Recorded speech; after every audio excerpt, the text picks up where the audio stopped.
Hello, it's your boy. Today I'm going to be doing my first walkthrough. So this is not a live hacking scenario. I'm showing you step by step how you could hack this box. What like thinking process you could use. I'm not going to cover every possibility because based on my own research, there's actually multiple ways to hack this box.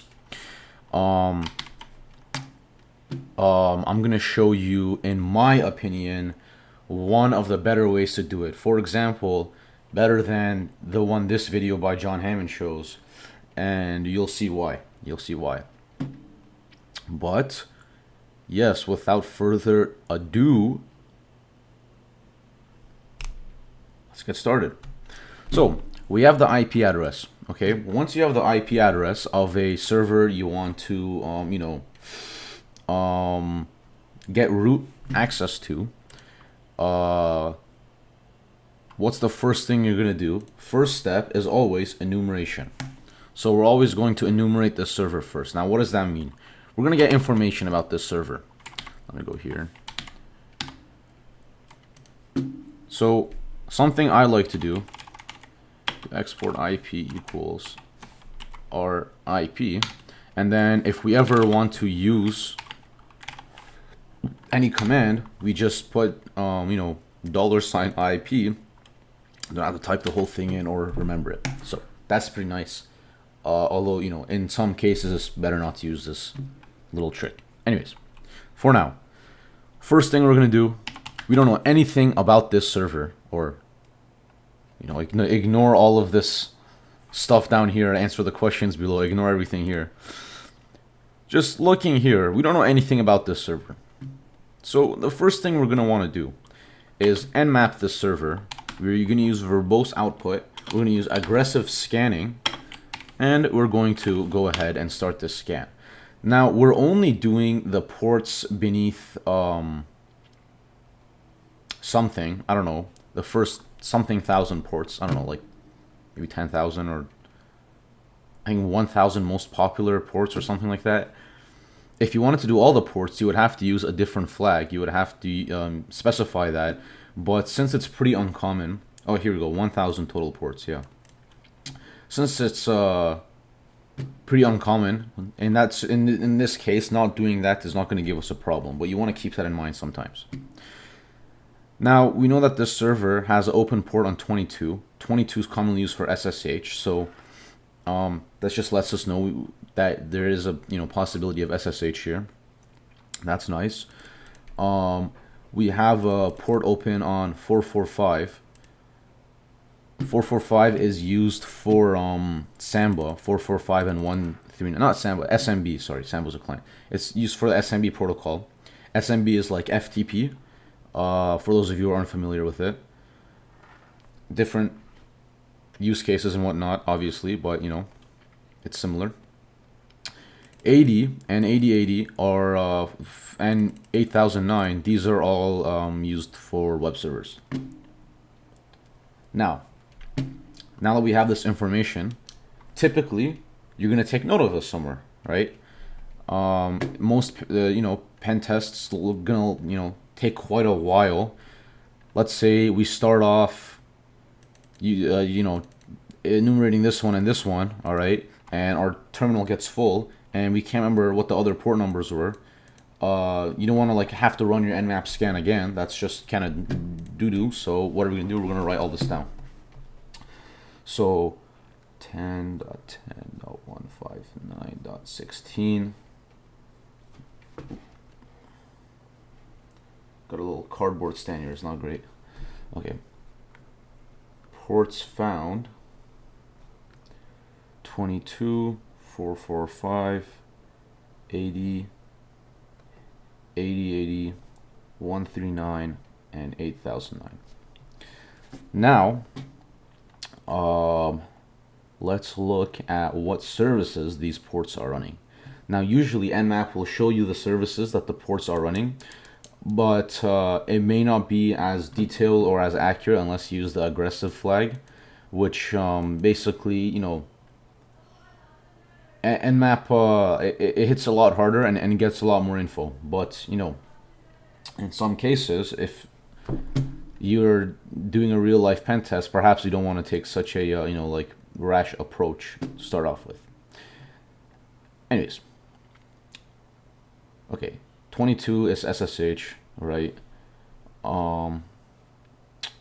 It tells you the version, which is good, but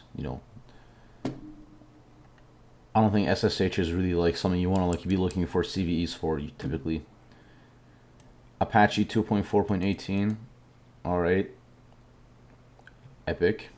So make a little note of this. Services found. Let me write it in order. SSH. 445 is SMB. 80 is Apache. 8080 is HTTP proxy. All right, to be honest, I don't know what this is. Oh, okay. Yeah, I've no clue, frankly.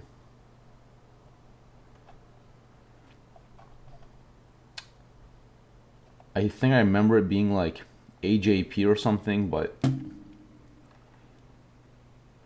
oh no, AGP is 8009. All right, no clue. Put a little question mark there.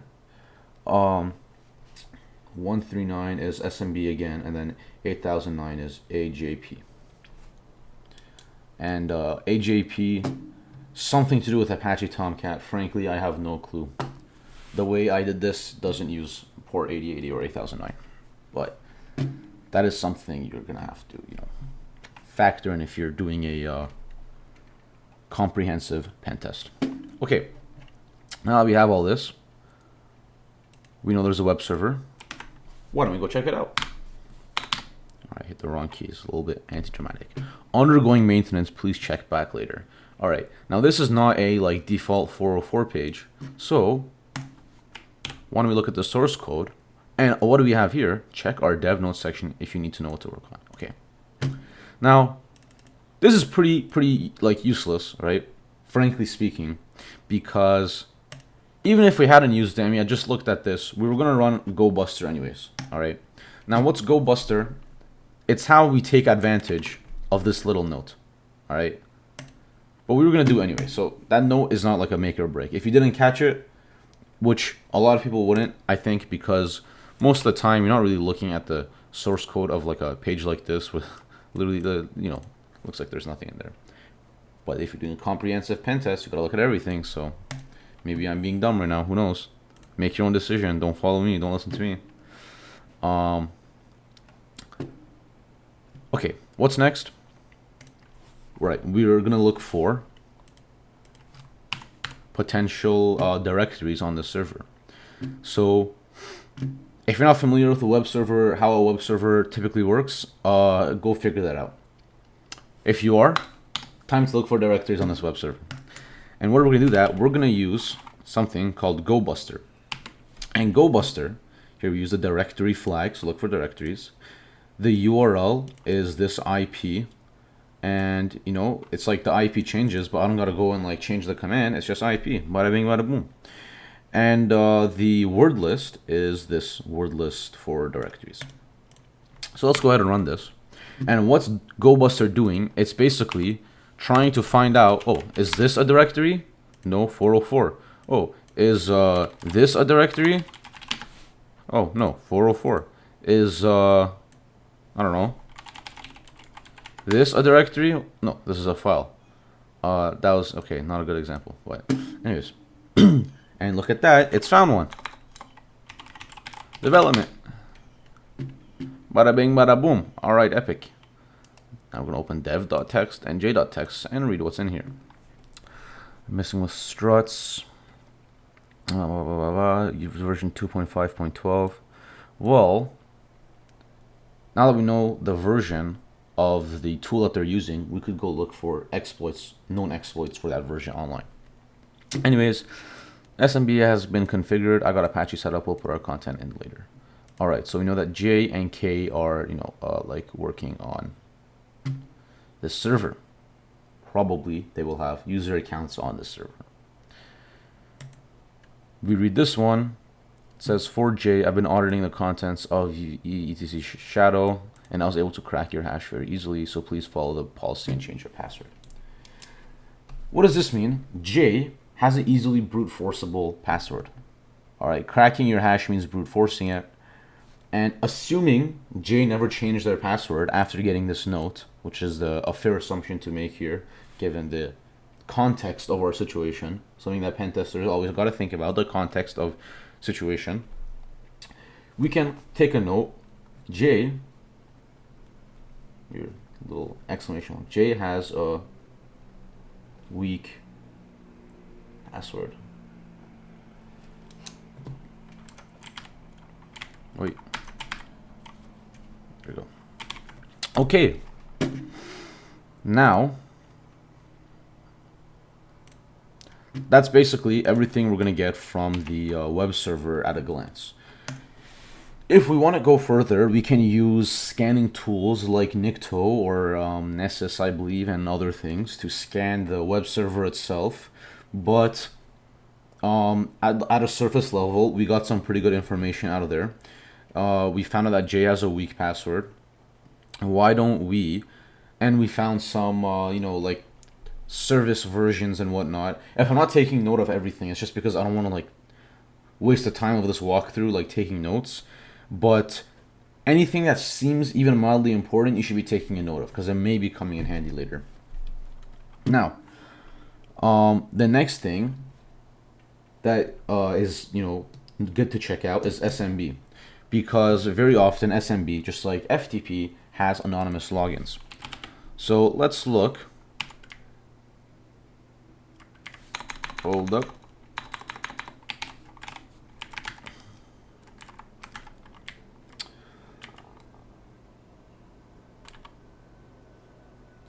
So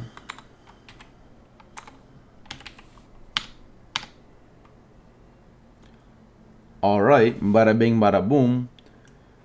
We went to this IP, we went to the anonymous directory of it, and we used the username anonymous, and we gave no password. You can pass it with the no pass flag, but it's kind of like extra work for nothing, because you can just hit enter and it'll take you there anyways. And what do we have? We have staff.txt. Okay, we have staff.txt. Now let's get this file. So it'll download it for us. And it seems like there's no other files here. You can try to move around and see what happens. All right, looks like there's nothing else. Let's get out of here. Now, staff.txt. Let's read this. Announcement to staff, do not upload or non-work related items. I know it's all fun, but this is how mistakes happen. This means you too, Jan. Okay, so there may be non-work related items in the anonymous share. Actually, no, there isn't, because we already looked at everything. But the point is, we found out Jan and K are the actual J and K that we saw earlier.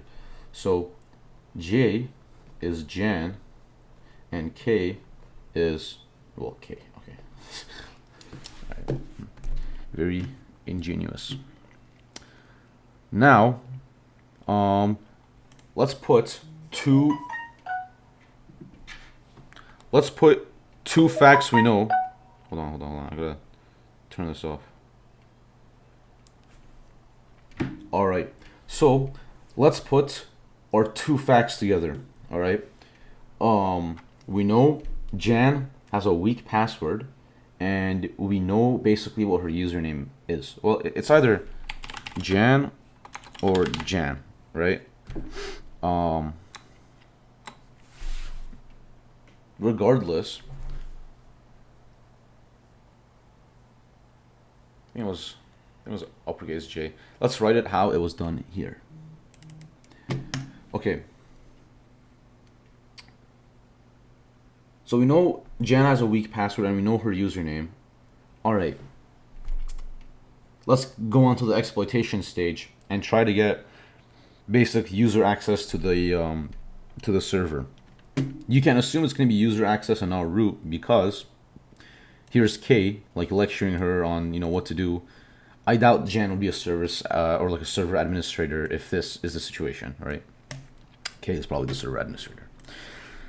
Anyways, let's go ahead and brute force. So how are we going to brute force? So we're going to use a tool, a very popular tool called Hydra. Verbose output. We're going to use the username Jan. The password list raw queue. The IP, and which mode are we going to use? SSH. You could also specify it using different syntax, some like this, I believe. Oh no, is it like this, right? Yeah, well, I believe so. There are like different syntaxes you can use, but we're gonna go ahead and brute force. While we're waiting for the brute force to happen, you can then go on and do other tasks and other enumerations. So it's good to like run these things like in the background. Let's say maybe on like a different desktop, and then you go back and you continue going. But like for the sake of this walkthrough, I want it to be like fast. I'm just gonna time skip to when the brute force is done. So I will see you guys in a couple of minutes. Okay, guys, I'm back. Sorry, actually, like, a lot of time passed. What happened was I did the wrong command. I had an uppercase Jan, but then a bunch of other stuff happened. But like, okay, long story short, the brute force was successful. Yeah, we got the password Armando. Okay, now you have the password to a user account. What's like something, the first thing that comes to mind? Why don't we use that password?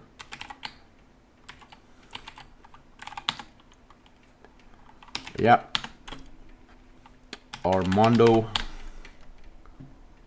Bada bing, bada boom. All right. Now we, who am I? Jan. Working directory. Home of Jan. Any files in here? No. Okay, now, as you can see, we don't have any root access. But let's take it a step further and let's see if we can get root access.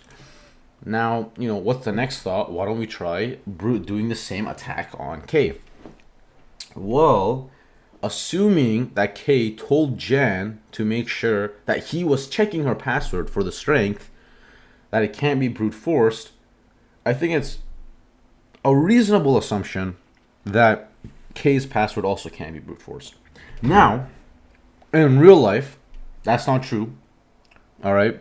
In real life, someone may think their password can be brute forced. For example, there was a, if you've seen this comic,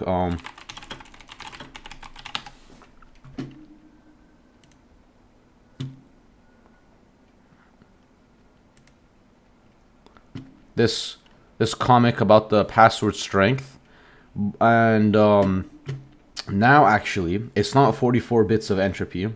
It's incorrect. This is also a bad way, but people will like put this kind of password, right? Correct horse battery staple, and then they'll think that they have a really strong password. Anyways, the point is,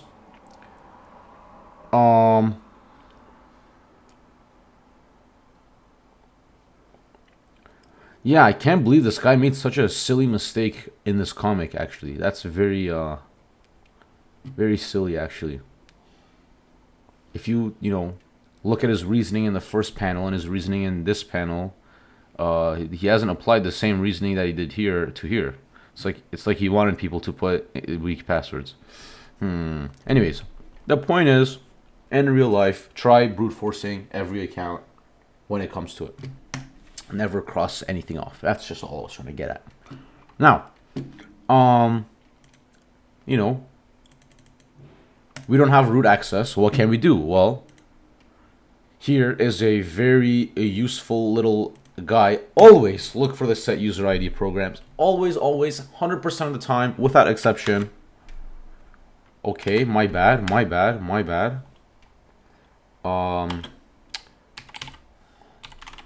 I'm just writing the errors to, nothing, so that we don't see any errors here. But, you always want to look for the set user ID file programs, because that is like, the way to go. Okay. Let me just explain why it's so great with an example. So, okay, I don't know what this is. Don't know what this is. SSH key sign. That could be good, I think. vim.basic. What do we have here? All right. Now, here's what you do. You go to GTFO bins. And what do? You type in vim. And when you get to vim, set user ID. If the binary has the SUID bit set, which vim does, you can simply copy and paste this little doohickey right into here. And okay.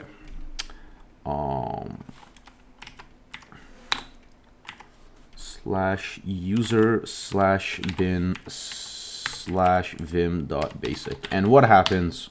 All of a sudden, command is not available in this version. Okay, that's not good. Sudo install the version. Okay, this is not going well.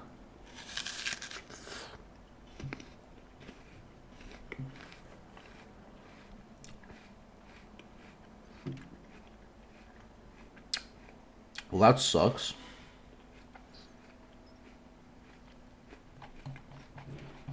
I wonder if you can do anything with the SSH key sign. Hold on. Key gen? Key sign.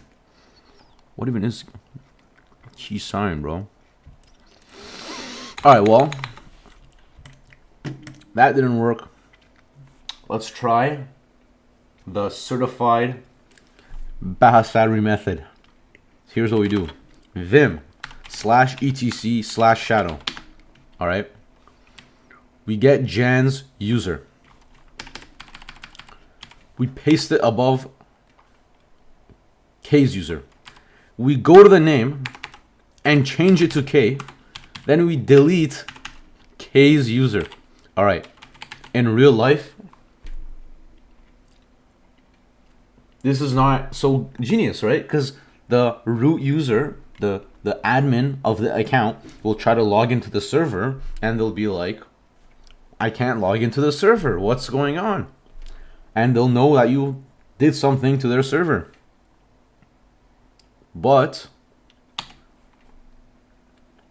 for this demonstration, if we now SSH into K at IP, and we type, cannot resolve hostname. Oh, we only exported the IP in this shell. Okay. Okay, that little trick I showed you, it doesn't work when you open a new shell. Okay. Anyways, if we do K at IP, okay, SSHK at IP, and we copy pasted Jan's password hash, which was the hash of Armando. Bada bing, bada boom, Armando, we're in. Cat pass.back, and there is the password. Our final answer. So that's why I think my method is a little bit better than the common method you'll see on YouTube, where they basically brute force the SSH key. They do some like privilege escalation shenanigans. But yo, frankly, how much better is the Vim method? Like, honestly, in my opinion, like way better, if you ask me, you know. What is this? What's going on here? Okay, that terminal was open from earlier. But yeah, that is the Bahasari method. You just go into etc shadow and you just overwrite the hash. Arada ding, arada doom. And that wraps up the walkthrough for basic pen testing. I hope that you guys learned something if you were watching. I hope that it made sense. If you have any comments, suggestions, you know, advice, hate mail, death threats, anything, leave it in the comments. Thank you very much.